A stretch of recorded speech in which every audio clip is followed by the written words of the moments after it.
Diyərəm, deyil səndən gözələm. Getdiyin, indi mən dərdimi kimə deyim, getdiyin yolların hər addımına, hər qarışına qurban olum. Xəlqimə qəhrəmanlığın qalsa da mənim evim qəmlə doldu. Buludlar altında uçan beyaz göyərçin kimi, küləkdə yağışda sənə tərəf uçmuşam. Nə sən geri dönmürsən, nə mən sənə çatmıram.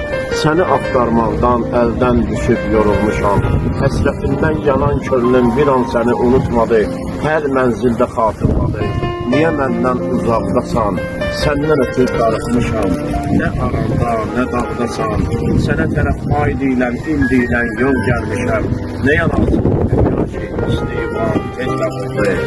Nə yalansın bu həyat ki, oğlum məndən qabalı. Allah rəhmət eləsin.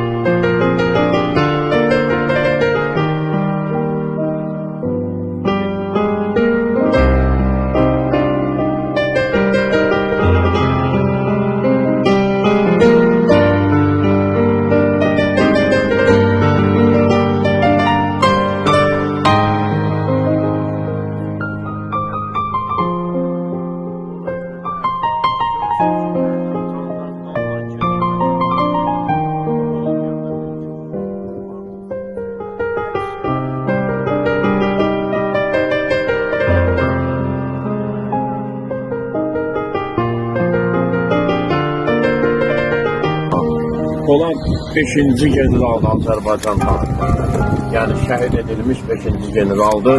Döyüş meydanında şəhid olan generallardandır. Amma Azərbaycan tarixində ilk və yeganə general üçün tarixə düşdü ki, öz torpaqlarında, öz səngərində şəhid etdi.